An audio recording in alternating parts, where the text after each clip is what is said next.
It's Friday. What's up? What's up? What's up? What's up? It's your girl, Nikita Jervy of Kita's Peace, where we promote peace in your head, heart, and home. And I am back with another effing Friday message. Okay, so today is Focus Friday. It's Focus Friday. Focus is defined as the center of interest or activity and or the state or quality of having or producing clear visual definition. Again, the center of interest or activity and or the state or quality of having or producing clear visual definition. Okay, turn on a light so I can see this a little bit better. Okay, so Philippians 3:15 and 16 in the Message version says, so let's keep focus on that goal, those of us who want everything God has for us. If any of you have something else in mind, something less than total commitment, God will clear your blurred vision. You'll see it yet. Now that we're on the right track, let's stay on it. Okay, so that's Philippians 3:15 and 16 in the Message version. Let's keep focus on the goal, right? So since October of last year, I believe it was October, my husband has been taking this course to further his knowledge and the value that he provides as a financial advisor, right? So he goes up to Jersey 4 days of a week. 4 days of a week per month. Okay, so 4 days a month, but all within the same week. Okay, he'll go up and he's there all day long, like really just being downloaded into, and it's been really transformational for his business. But the test is coming up next week, and so like my husband has been MIA. Okay, all he has been doing, if he is not sleeping or eating, because he has to eat, he's studying.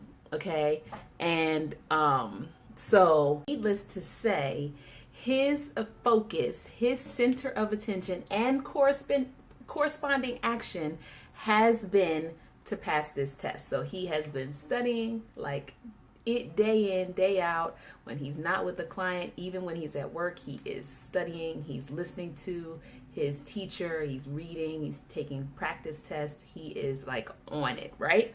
So as annoying as him not being as readily available to his spoiled wife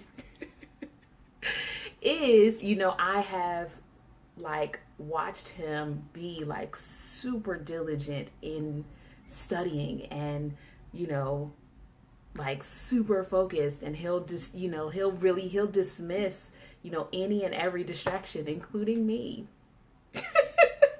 But that's been super inspiring. It's been really inspiring, and like I swear I want to be like him when I grow up. It's like for real.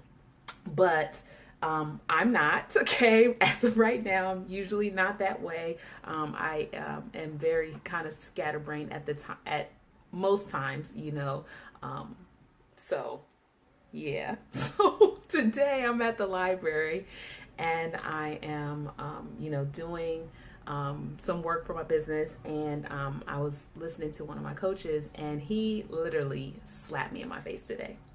So what he said in a nutshell, okay, is that your inability to focus has nothing to do with your ability. It has everything to do with doubt. So to avoid addressing that area of doubt or that area of insecurity, you will make yourself busy and get sidetracked with all kinds of other things. And he started to list all kinds of things that I do. Like, oh, you know what? I haven't cleaned that office in a while. Or you know what? I need to wash clothes. Or A, B, C, and D. Okay? If you can't say amen, just say ouch. Yeah. So I am a firm believer that people make time for the things that they want to do, for the people that they want to see, for the things they want to do. Okay? Firm believer of this. And yet, that has to apply to me. So when I make the conscious decision to not work on my business and go and watch something that is recorded, meaning I can watch it at any time, during non-productive hours, after business hours.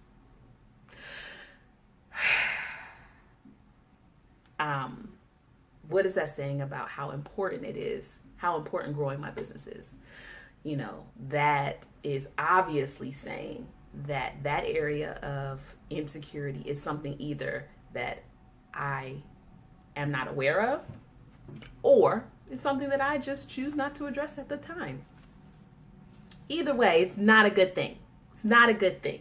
Anywho, Philippians says God will clear your blurred vision.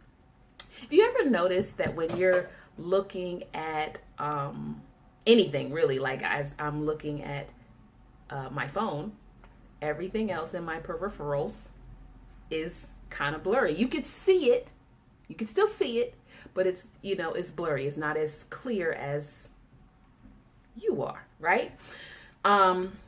And that's on purpose.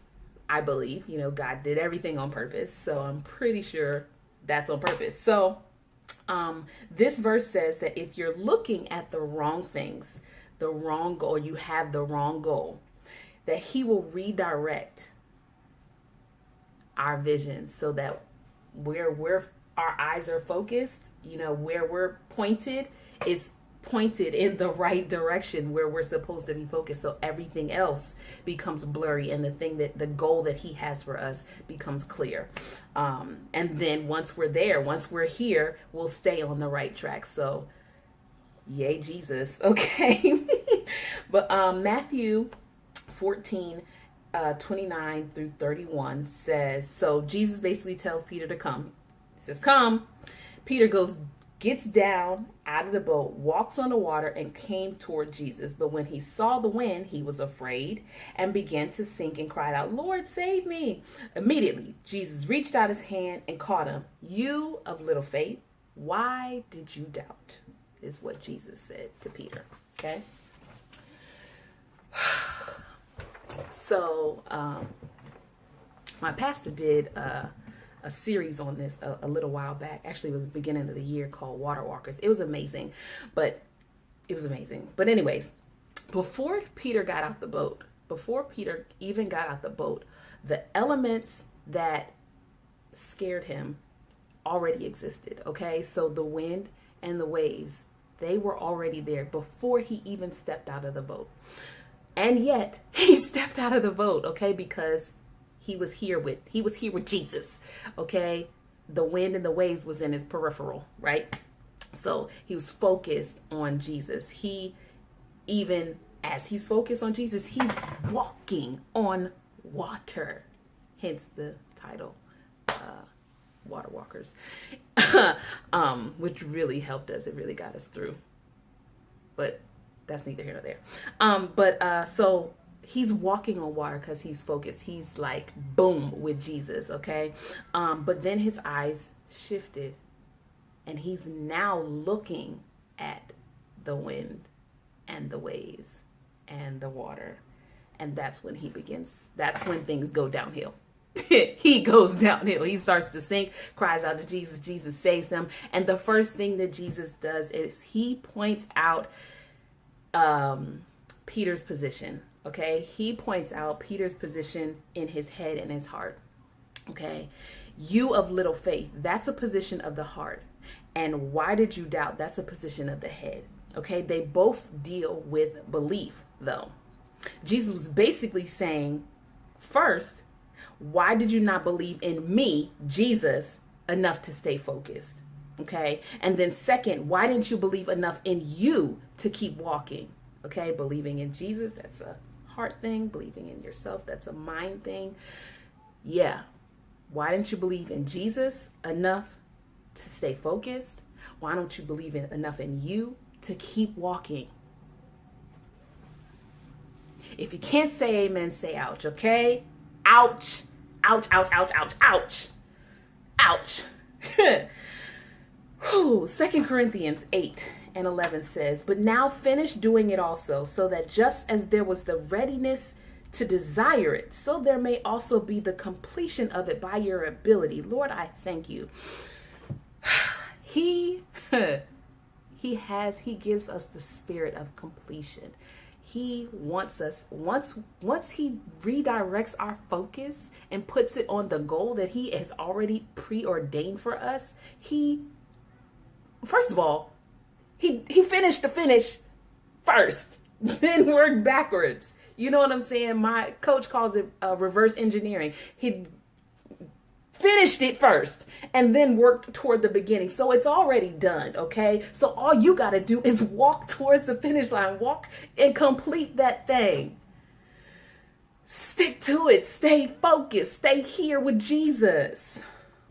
Lord, listen, I'm not mad. I'm mad at me. I'm talking to me, okay? Anywho, now that we're on the right track, let's stay on it, okay? That God-given goal that we've been given, okay? This week, I challenge me to focus on that, God-given goal, that God-given thing that he has redirected our vision to focus on, okay?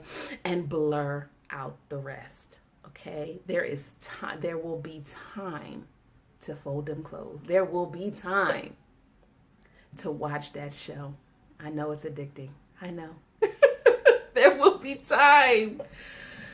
Oh Lord, I thank you. Those insecurities and distractions are nothing but a trick of the enemy. He, the enemy, studies our weaknesses. He studies us. He knows our weaknesses and he preys on them, okay? But guess what? So do you. You know your weaknesses, and so does God. And God said that where we are weak, he will be strong. He will make himself available to us. Stop falling prey to a corny devil. Like, he's so corny, he's so predictable because he knows you. You know you better than you. You know what I'm saying? Like, who knows you except for God? Knows you better than you. Come on here. Stop falling prey to the same dumb tactics. Let's stay focused, guys. Let's stay focused. This week, stay focused. Don't give in to the corny schemes. Boom. Boom. Okay? Blur out all that peripheral. Yeah, so I pray this bless you guys. Yeah, I'm Nikita Derby, Peace Promoter.